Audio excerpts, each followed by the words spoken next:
안녕하십니까. 바람이 무척 셉니다. 백수로 가는 태산입니다. 안녕하셨죠? 건강하십시오. 오늘도 함께 좋은 말씀 가지고 묵상하는 시간을 갖겠습니다. 오늘은 마태복음 16장에 나오는 주님의 말씀을 묵상해 보고 싶습니다. 이에 예수께서 제자들에게 이르시되 아무든지 나를 따라오려거든 자기를 부인하고 자기 십자가를 지고 나를 쫓을 것이니라, 이렇게 말씀하셨습니다. 그러니까 주님 앞에 가기 위해서는 반드시 주님 못지않는 자기에게 주어진 십자가를 요구하고 계십니다. 십자가란 무엇입니까?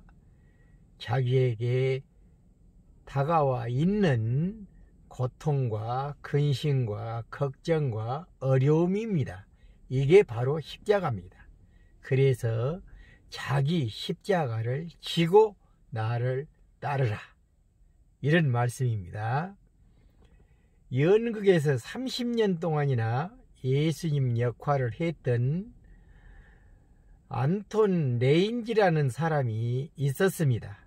어느 날 그가 한 연극을 보고 감동한 부부가 찾아와서 그가 어깨에 졌던 십자가를 잠시 빌려 사진을 찍고자 하였습니다.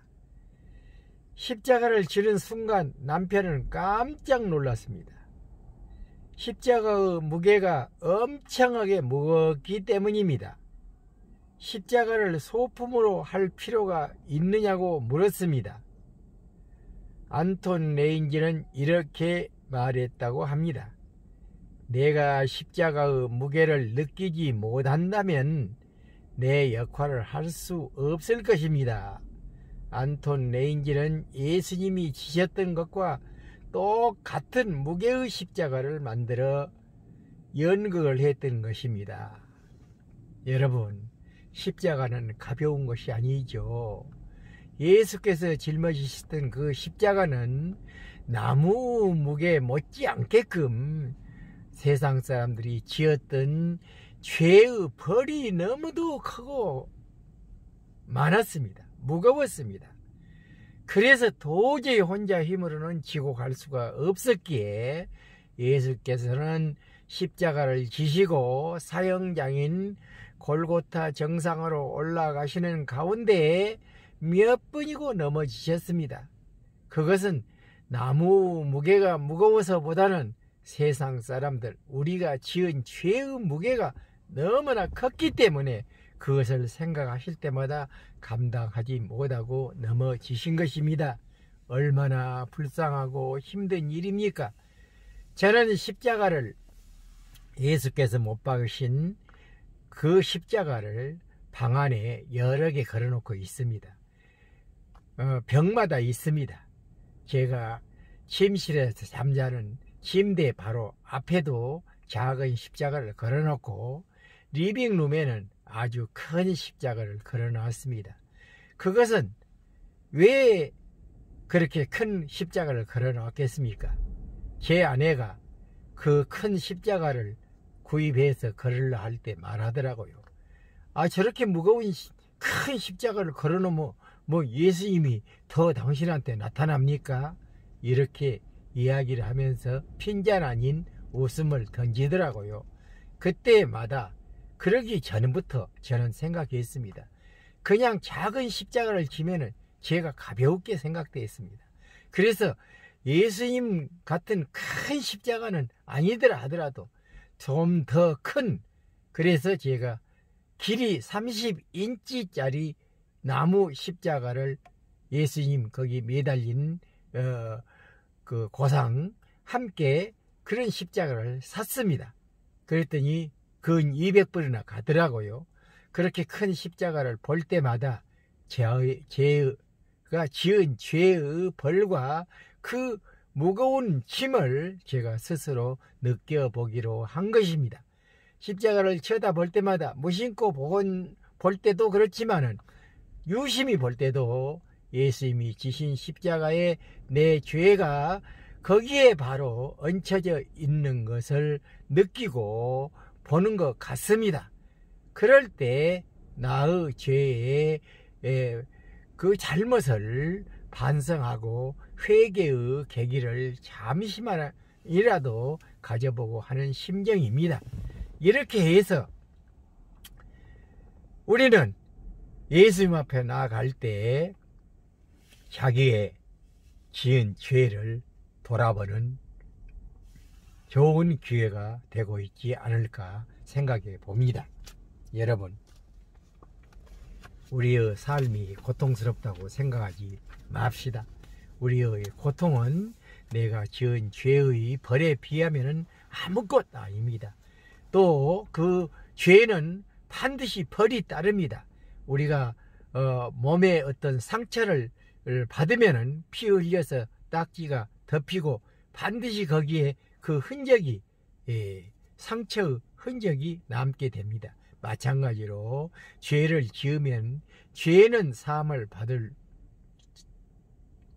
수 있지만은 그 죄로 인한 죄값, 바로 그것이 벌입니다. 그 벌은 꼭 따라다녀야 합니다. 내가 그 벌을 갚지 않으면 아무도 누가 갚아줄 사람이 없습니다. 그러니까 용서받은 죄에 남아있는 벌, 그 흉터, 상처의 흉터 같은 죄의 벌을 내가 속죄를 해야 됩니다. 그것은 이 세상에서 하지 않으면은 연옥에 가서 우리는 그 벌을 갚아야 합니다. 그러니까 사람이 죽으면은 세 군데로 하나님께서 벌과 상을 주십니다. 제일 무서운 것은 다시는 나올 수 없는 영원한 지옥벌. 두 번째는 자기가 지은 죄는 용서를 받았지만 남아있는 벌을 속죄하는 바로 연옥벌이 있습니다. 그래서 연옥에 가가지고 그 벌을 받게 된다고 합니다. 연옥에서 그 벌을 다 받을 때까지는 연옥에서도 지옥불과 흡사한 고통이라고 하니 얼마나 무서운 벌이겠습니까? 그렇게 한 다음에 천국에 들어가는 것이 우리들의 정상적인 순서이라고 합니다. 감사하는 사람들이 덜 외롭다는 것은 중요한 발견입니다. 일본 사람들 가운데 외톨이로 집안에 틀어박혀 두문불출하고 일체의 사회활동이나 대인관계를 기피하는 은둔형 외톨이를 지칭하는 히키코모리가 일본에만 현재 100만 명에 달한다고 합니다. 히키코모리라는 사람에 따라 3, 4년, 심할 경우에는 10년 이상을 방 안에 갇혀 지낸다고 합니다. 그들의 특징은 가족은 물론 어느 누구와도 대화를 하지 않고 낮에는 자고 밤이 되면 일어나 텔레비전을 보거나 인터넷에 몰두하며 자기 혐오나 상실감 또는 우울증 증상을 보이며 부모에게 응석을 부리고 심할 때는 폭력까지 행사하는 그런 증세들을 가지고 있다 합니다. 은둔형 히키코모리 삶의 가장 큰 문제는 대인관계를 기피하는 것입니다. 즉 사람을 멀리하는 것이 그 인생을 병들게 하는 것이 됩니다. 그렇다면 감사는 왜 행복한 인간관계에서 중요한 걸까요? 감사는 상호관계를 촉진하며 실제로 호혜적 이타주의의 기반을 이루는 심리적 메커니즘의 첫 출발이기 때문입니다. 그러니까 감사하는 사람들은 외로움이 멀리 가게 됩니다. 여러분, 우리는 항상 감사함으로 내 가족을 옆에 두고 내 이웃을 옆에 두고 내 사회를 옆에 두고 그렇게 그들과 서로 교통하면서 위로하고 격려하고 사랑하고 감사하는 세상을 즐겁게 살아가는 그러한 거룩한 인간의 삶이 되시기를 오늘 묵상해 봅니다.